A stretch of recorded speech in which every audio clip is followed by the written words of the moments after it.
We are often comfortable in our assumptions, in the data that backs up trends. But sometimes these assumptions, this data, can lead us astray. Between 1998 and 2003, Derick Todd Lee stalked the streets of Baton Rouge, Louisiana, leaving at least 7 dead bodies in his wake. While Lee's methods of execution varied from strangling to slitting his victims' throats, at nearly every crime scene, the victims' cell phones were removed, and there are no visible signs of forced entry. The police initially said Lee's victims had fallen at the hand of a white man.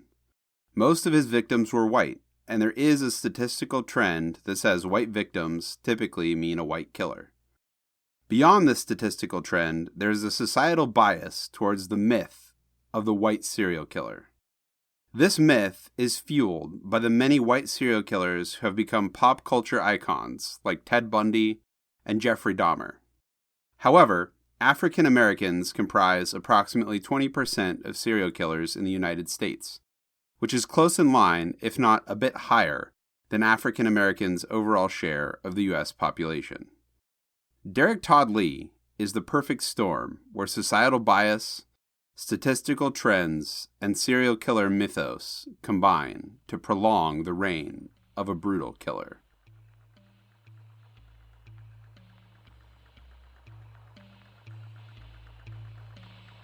Hi, I'm your host, Zach Williams. Welcome to Compulsion.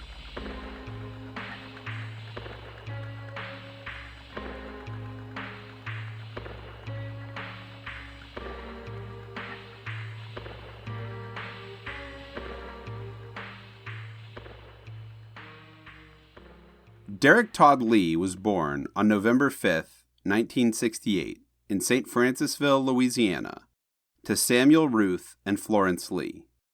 Shortly after his birth, Lee's father left the family. While the breakup of families is often seen as a negative thing, Ruth leaving Florence behind was likely for the best, as he was a very chaotic force in the family's life. Ruth would eventually spiral into mental illness after the split. He became increasingly unstable and eventually tried to murder Florence. After this, he was placed in a mental institution. With Lee's father out of the picture, Florence would go on to marry Coleman Barrow, known as a responsible man around the community. It was Coleman who raised Derrick and his sisters, treating them as if they were his own flesh and blood.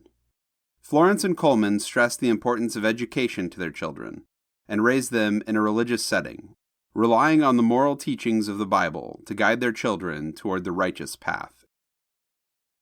Lee grew up like any other child in a small town in South Louisiana.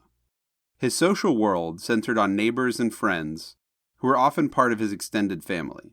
In school, he was interested in the band, but he struggled academically. His IQ was calculated to be anywhere from below 70 to 75, which, coupled with his limited interest in school, made it a challenge for him to maintain his grades. Lee, in fact, was often outshone by his younger sister, who, though a year younger than him, was academically gifted and advanced in school much faster than her older brother. By age 11, Lee had developed a habit of peeping into the windows of girls in his neighborhood. This behavior, which he would continue to exhibit throughout his life, was the first sign that something was off with the boy. As he grew into his teens, more troubling signs would develop. He enjoyed torturing cats and dogs, a common precursor to serial killer tendencies. When Lee was 13, he made the first entry into what would become an extensive criminal record, as he was arrested for simple burglary. His habit of voyeurism made him a familiar face to the local police, but the burglary marked the first time he had gone beyond just watching, where humans were concerned. At age 16, Lee committed his first violent crime. During a fight with another boy, he pulled a knife. Ultimately, he would be charged with attempted second-degree murder. Sometime after his 16th birthday, Lee would drop out of high school. When he was 17, Lee was arrested, caught for being a peeping Tom. Despite his past record of voyeurism, burglary, and assault, he was able to avoid a stay in juvenile detention. In 1988, 20-year-old Lee married Jacqueline Denise Sims. They would go on to have 2 children, Derick Todd Lee Jr. and Doris Lee. Even his new family life would not keep Lee away from his old bad habits, as he pled guilty to unauthorized entry of an inhabited dwelling shortly after his marriage. Becoming a family man began a period of duality for Derick Todd Lee. On the one hand, he was a responsible father, working hard at his construction job and taking his family on weekend outings. On the other, he would often spend significant amounts of his free time cruising local bars, sharply dressed in nice clothing, drinking, and engaging in extramarital affairs with women. Lee's wife knew about his infidelity, but she was very devoted to him. She also had become used to his frequent arrests. Unfortunately, the time he would spend in prison began to feel like a true relief compared to the unpredictable chaos that reigned when he was at home. In 1996, Jacqueline's father was tragically killed in an explosion at the plant he worked at. She was awarded $250,000. This financial boon meant that Derrick could dress better, buy cars, and spend more of his wife's money on his girlfriend, Cassandra Green. While $250,000 is a windfall, Lee blew through the money almost as quickly as it came, and by 1999, he was back to living off of just his earned wages. This tightening financial situation would be exaggerated by the appearance of another mouth to feed, as in 1999, Lee had another son, Derick Lee, this time with Cassandra. In June of 1999, Colette Walker, age 36, of St. Francisville, filed stalking charges against Lee after he muscled his way into her apartment and tried to convince her that they should date. She did not know him, and when she eased him out of her apartment, he left his phone number and suggested that she call him. Days later, a friend who lived near Colette asked her about Lee, whom she had seen lurking around her apartment. On another occasion, Colette caught him peeping into her window and called the police. Even with his history as a peeping Tom, plus various other arrests, Lee did little time for the charges of stalking and unlawful entry. In a plea bargain, Lee pled guilty and received probation. Against the direction of the court, he again went looking for Colette, but she wisely had moved. Life was becoming increasingly stressful for Lee.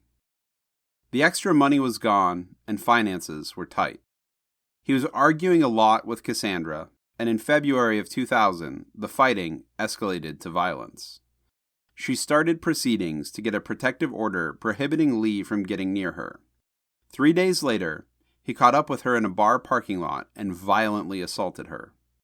Cassandra pressed charges, and his probation was revoked. He spent the following year in prison until his release in February of 2001. He was placed under house arrest and required to wear monitoring equipment. In May, he was found guilty of violating the terms of his parole by removing the equipment. Instead of having his probation revoked, however, he was given a legal slap on the hand and was not returned to prison. Once again, the opportunity to remove Lee from society was lost. Lee's pattern of behavior had begun to escalate. He had always shown a proclivity for stalking women, but he was beginning to increase his willingness to physically approach the women he was watching. This pattern, coupled with Lee's history of violence, including the animal torture and attempted murder charge from his youth, and his recent violent assault of his girlfriend Cassandra, began to form the picture of what would become his horrific spree of violent rape and murder. The exact dates of when Lee committed his first or last rape and murder of an unsuspecting woman is unknown. What is known is that by April of 1993, his willingness to visit violence on others had increased. On April 2nd of 1993, he allegedly attacked 2 teens who were making out in a parked car. Equipped with a 6-foot harvesting tool, he was accused of hacking the couple, stopping and fleeing only when another car approached. The couple survived, and 6 years later the girl, Michelle Chapman, picked Lee out of a lineup as her attacker, but the statute of limitations on the potential charges had expired. On April 18th of 1998, Derick Todd Lee would claim his first confirmed victim. Randi Mebruer was a divorced 28-year-old mother working as a home health nurse. On that day, she went to the local video store near her home in Zachary, Louisiana, with her 3-year-old son. The two returned to their home on Saul Avenue at approximately 7 p.m. that evening. The following morning, her son was either found outside by a neighbor or intentionally walked to a neighbor's house. The sources conflict on this fact. However, it is agreed that the son told the neighbor that his mother was lost. The neighbor walked the boy back to his home and discovered large amounts of blood and visible evidence of a brutal struggle. They then contacted the authorities. Investigators determined that the scene waiting for them inside Randi's house indicated foul play and a significant struggle with her assailant. They also found a pink plastic bag in her carport, which was stained with her blood. They concluded that Randi was assaulted inside of her residence and murdered. It is believed that her body was taken elsewhere. To this day, Randi's body has never been found. Initially, suspicion fell on her ex-husband, but he was later ruled out as a suspect. Randi's case would stay cold for 6 years, until DNA testing linked Derick Todd Lee to her murder in 2004. While it has been confirmed that Lee was her killer, police continue to search for her remains. Lee's next confirmed victim, Gina Wilson Green, a 41-year-old nurse and office manager for Home Infusion Network, lived on Stanford Avenue near Louisiana State University in Baton Rouge, Louisiana. Her ex-husband Mark would later recall her as, quote, outgoing, vivacious, strong, opinionated, and full of life. Though their marriage had not lasted, Mark and Gina remained good friends. And when reflecting on her life, he recalled to WAFB reporter Shauna Sanford how Gina had been uneasy in the weeks leading up to her murder. Quote, she had made mention to both me and her mother the preceding week of an uneasy feeling that she thought someone was watching her. Mark reiterated that while she was feeling uneasy, she had no clue what specifically it was that was making her feel that way. The very next week, on September 23, 2001, Gina was strangled to death in her home. Police say that Gina's alarm was not activated at the time she was attacked, which did not line up for Mark. He described Gina as, quote, extremely careful, almost to the point of being paranoid about turning her alarm on. She was excessive and compulsive. Mark also recalled how Gina had pepper spray in nearly all of the windows in her house. Somehow, the killer had gained entrance and avoided detection, despite Gina's inclination toward security and personal protection. According to autopsy reports, Gina had been raped and died by strangulation. It was also determined by investigators that her purse and cell phone were missing from the scene of the crime. Her cell phone was located weeks later in an alley in another part of the city. Despite the fact that DNA evidence was gathered from the scene and analyzed at the Louisiana State Police Crime Lab, Gina's case would quickly grow cold. Investigators had no leads, and in fact, in the article written a year after her murder, the police still had no suspects in the case, though the article does make reference to her being the, quote, victim of a serial killer. It was last updated in 2006, after Lee was apprehended. So it is unclear if this line of thinking had been established by September of 2002, or if this is a later addition.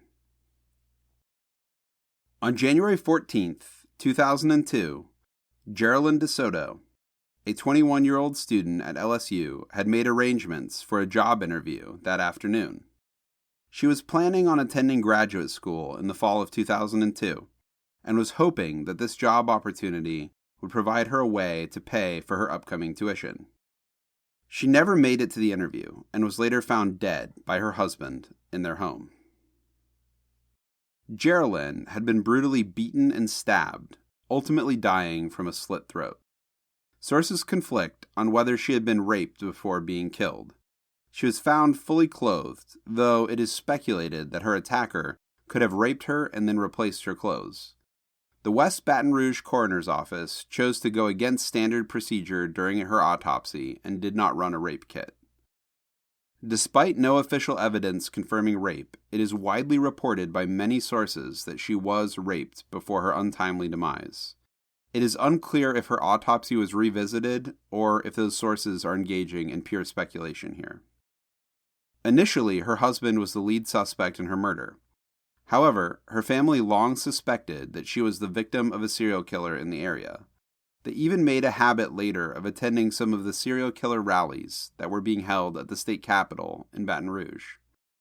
Initial testing on DNA evidence recovered at the crime was inconclusive, but later, some fingernail clippings taken from the murder scene were tested by Reliagene Technologies, a private DNA lab located in New Orleans, and Reliagene was able to link this evidence conclusively to Derick Todd Lee, confirming her family's suspicions.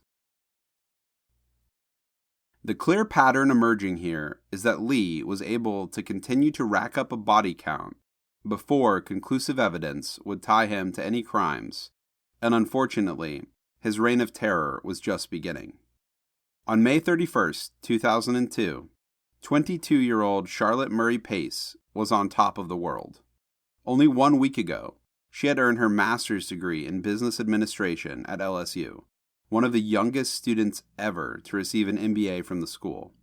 Charlotte had also recently accepted a prestigious job in auditing at the accounting giant Deloitte Touche, located in Atlanta. Murray, as she was known by friends and family, was a fun-loving, free spirit, but laser-focused on her goals and academic pursuits. She would show up to class in full makeup and formal business dress, while others wore t-shirts. Many of her friends and classmates recalled the deep impact that she had on them, the cherished shared memories, and most of all, the bright future that she had in front of her. Unfortunately, she would never realize that future. Around noon that day, she took a break to go home for lunch. Once home, she settled down with a sandwich and a Diet Dr. Pepper, ready to have a relaxing lunch.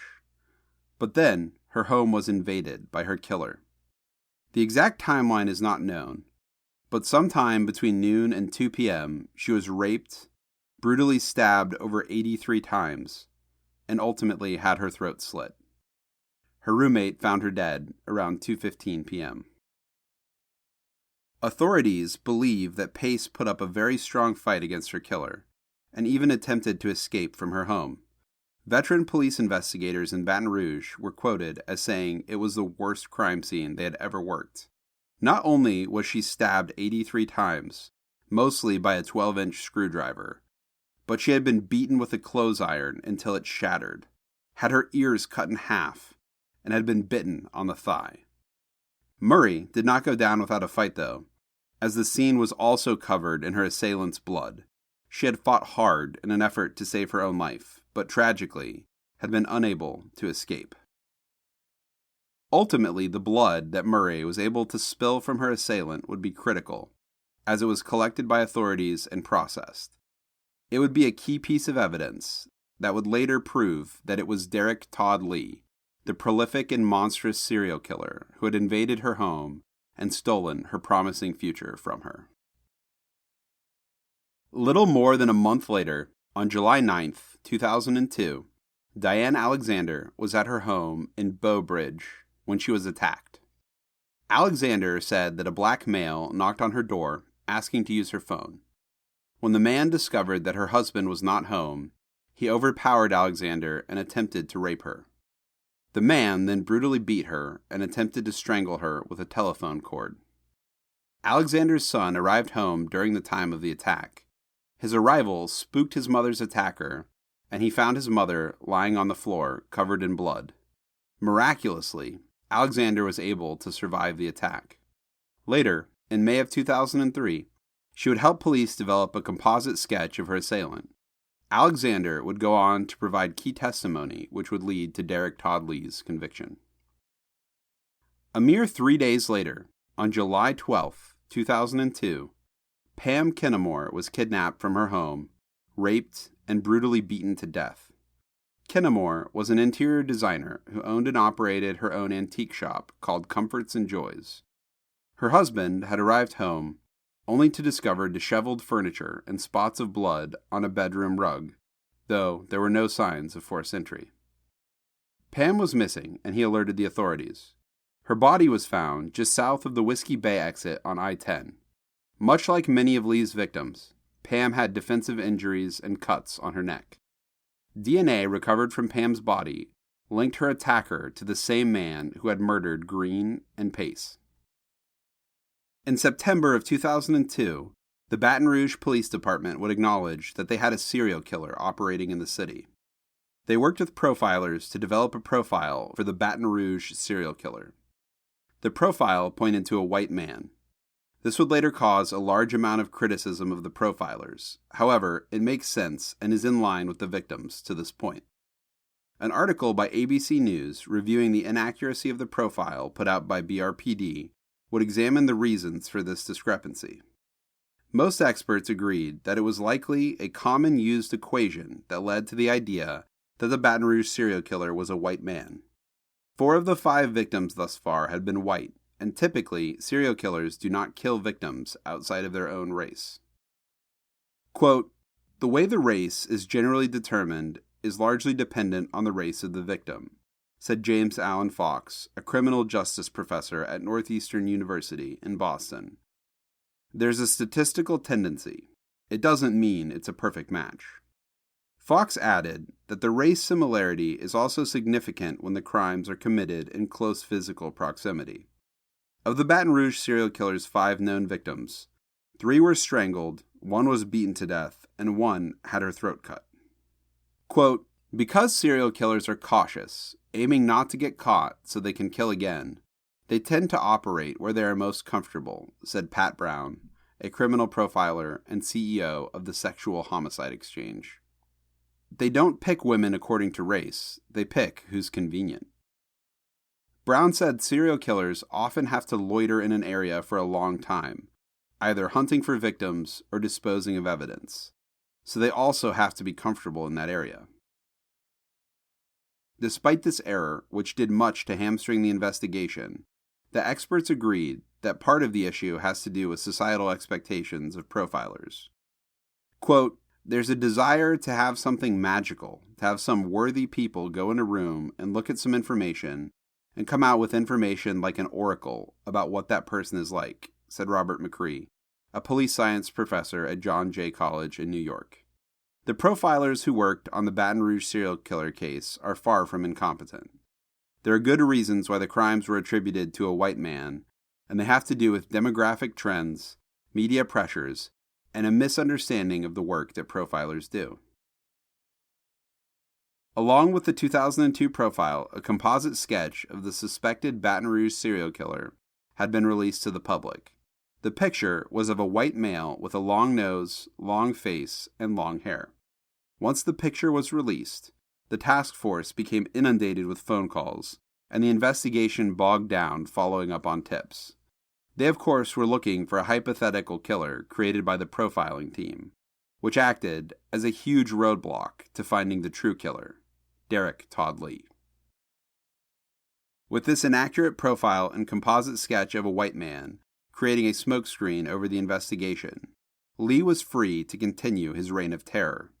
Due to the close proximity of most murders to LSU's campus, fear had started to spread among the co-eds. The rising body count also had people up in arms and out in the streets. Several rallies were held to find the Baton Rouge serial killer before more victims began to pile up.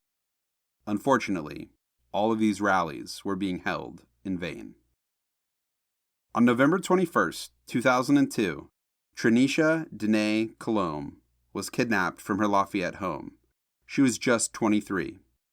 This marks a departure from the other victims, as Lafayette lies on the other side of the Mississippi River, roughly 55 miles to the west of Baton Rouge, where a majority of the victims had been clustered up to this point. Trenisha is also the first African-American victim attributed to Lee. Trenisha's car, purse, and keys were later found at Grand Couteau, near the cemetery where her mother had been laid to rest a mere 7 months earlier. 3 days after her abduction, a hunter found her body in the woods near Scott, Louisiana. Autopsy reports state that she had died from blunt force trauma to the head. DNA recovered from her body matched the DNA profile consistent with the Green, Pace, and Kinamore murders. Following his daughter's death, Trinisha's father, Sterling Colomb, reflected on her life and her untimely demise. He remembered his daughter as an avid reader who always wanted to travel. She had been scheduled to enter the Marine Corps in February of the upcoming year, coupled with the loss of his wife only 7 short months earlier. Sterling was beside himself with grief. After discovering that the DNA at the scene matched with the DNA recovered from the other known serial killer victims, Sterling said, quote, "I never dreamed that my daughter would be killed by a serial killer." He said that he wants justice, not just for Danae, but for all of the victims. Quote, "Not to say, for an eye, for an eye. I want this guy punished, not for one crime, but for all 4 crimes. It feels bad knowing that someone is out there like that." 4 months later, Lee would strike again.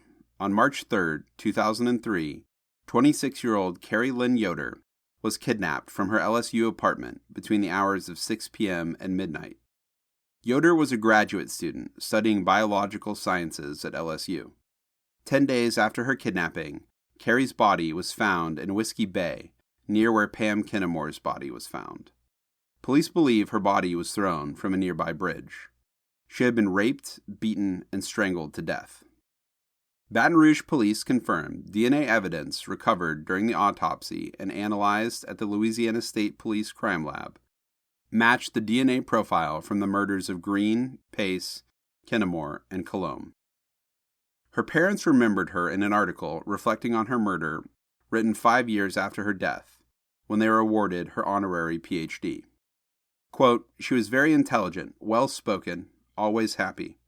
We obviously saw her change many times over the years. We felt like Carrie's spirit was alive on that stage today. Even in death, she met her goal," said her mother, Linda. "It's just a wonderful acknowledgement. It's really touching to finally happen," said her father, David. 2 important developments would push the investigation away from the profile developed by the Serial Killer Task Force and ultimately result in the apprehension of Derick Todd Lee. On May 23, 2003, the task force would release a new sketch, the one created with assistance from Diane Alexander following Lee's brutal attack on her in her St. Martin's Parish home.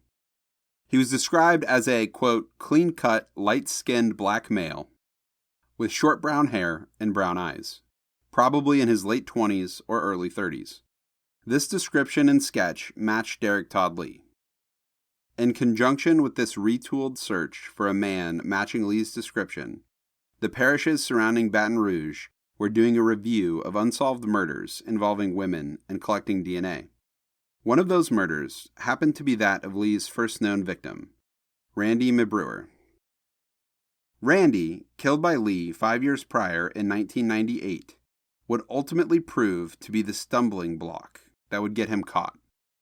Sheriff's Detective Joel Odom said he heard from a relative that Lee had discussed Mebruer with one of the relative's employees. Odom said he passed that tip along to Zachary Police, but nothing seemed to come of it. Odom said that at a casual lunch in early May, he related the tip to an investigator from the State Attorney General's office, which was helping to look into the disappearance of Mebruer and the slaying of another Zachary woman, Connie Warner. They questioned the employee the next day. They left with what Odom called a, quote, strong indication that Lee might have killed Mebruer. Zachary Police Chief Joey Watson said the AG's office investigator, Danny Mixon, then assembled a history of Lee's criminal activities in the Zachary area. DNA tests had been run on items found at Mebruer's home after her disappearance. The investigators used the criminal history and the new tip to obtain a subpoena. Odom recalled, quote, "Basically, it was for the Mebruer killing. Everything we did was unrelated to the serial killer task force. It was just a murder we happened to be working on." He said the names of the known victims were added to the subpoena because Lee's whereabouts were unknown when each of the women tied to the serial killer were killed. On May 5th, sheriff's investigators in East Feliciana Parish, where Lee was staying, tracked him down and swabbed him. Odom said Lee behaved in a, quote, highly suspicious way on the day he was tested. He was trying to evade us, Odom said. We saw him in a car we were looking for, and he started swerving, trying to duck us through subdivisions and grocery store parking lots. He said Lee even cursed the investigators, claiming they were trying to frame him.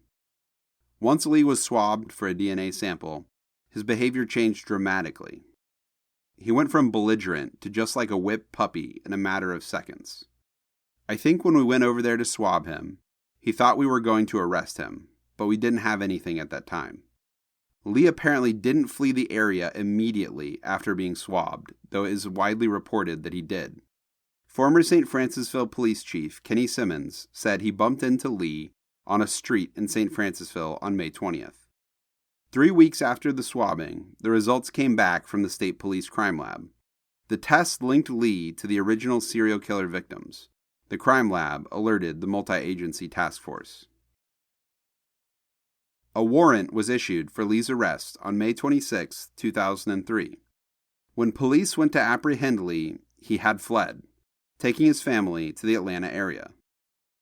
Though he was able to cross state lines, Lee was apprehended just 1 day after his arrest warrant was issued. Atlanta's fugitive squad arrested Lee on May 27, 2003, and Lee did not resist arrest. Atlanta's police chief Richard Pennington had this to say about apprehending Lee. Quote, I know now that we have taken a very dangerous person that's a serial murder suspect off the streets of Atlanta. And I'm sure the citizens of Louisiana are proud as well that we've taken this very dangerous person off the streets. Lee was quickly extradited back to Louisiana. Despite this very short timeline between warrant issuance and arrest, Wikipedia states that Lee spent time at number 3 on America's Most Wanted list. This cannot be corroborated and stands as one of the stranger claims out there about Lee's crimes. Lee's trial proceeded with impressive speed compared to many cases in the U.S. court system. Jurors would be seated in August of 2004, and Lee would ultimately be found guilty of the 2 murders that were actually brought to trial by October of the same year. In the beginning, Lee's low IQ was seen as a potential barrier to his ability to stand trial. But that hurdle was cleared, and he was deemed fit to stand trial even though he had scored an average IQ of 65 during his standard psychiatric evaluations, well below the threshold for intellectual disability. Once the trial began, the case was very cut and dried. Hard DNA evidence tied Lee to all of the cases, and all that could be done in his defense was hope to avoid the death penalty. Ultimately, his defense was unsuccessful, and Lee was given 2 death sentences. He was incarcerated in Angola Prison in West Feliciana in 2004, and would ultimately serve just 12 years in prison, as he would die on January 21, 2016 of heart disease, while awaiting his approaching death by lethal injection. His death would prove bittersweet for the families of the victims, with some saying they were relieved that he had departed this world, and others feeling that his death had provided an easy way out.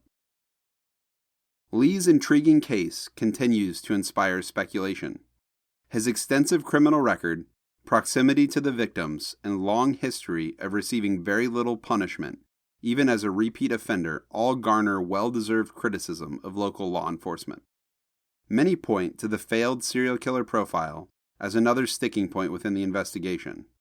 It is worth pointing out, however, that ultimately he was one of 3 serial killers operating in the area during that time, Sean Vincent Gillis and Jeffrey Lee Gilroy also active. With 3 serial killers active in and around a relatively small city like Baton Rouge, crossover and speculation is bound to develop. Because Lee never really had a clear MO in the way he killed his victims and tended to vary his methods, it is speculated that some of his attributed victims may not actually have been his victims at all. There is, however, a clear pattern to his victims that emerges when his timeline is closely examined. victims before his botched attempt to kill Diane Alexander were all clearly attacked and killed inside of their homes. Even his first victim, Randi Mebruer, was seemingly murdered in her home.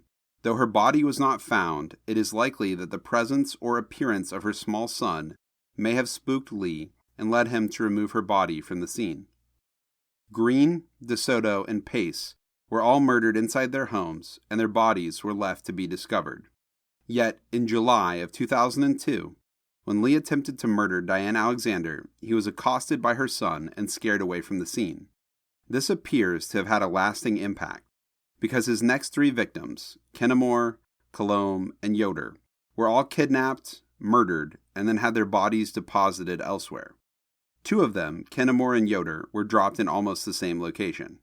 When one considers that the Alexander attempt marked a shift in tactics for Lee, and there is a clear pattern tying the murders before and after that attempt together, what seems to be an erratic serial killer lacking a clear pattern becomes an understandable development following a concerning close call. Lee's case will continue to inspire debate and outrage at police, who seemingly ignored a monster hiding in plain sight. It evokes interesting conversations regarding race and its role in criminal profiling, but ultimately, it is a tragic tale of promising lives snuffed out far too early, and a criminal justice system failing to properly punish or rehabilitate a repeat offender who is allowed to escape justice for far too long.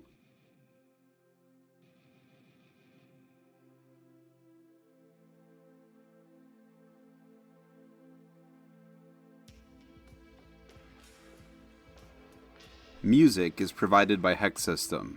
Major sources for this episode include WAFB and ThoughtCo.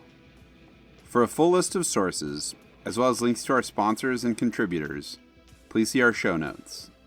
Please rate or review on your chosen app and follow us on Twitter and Instagram at CompulsionCast to stay up to date on our latest episodes and news.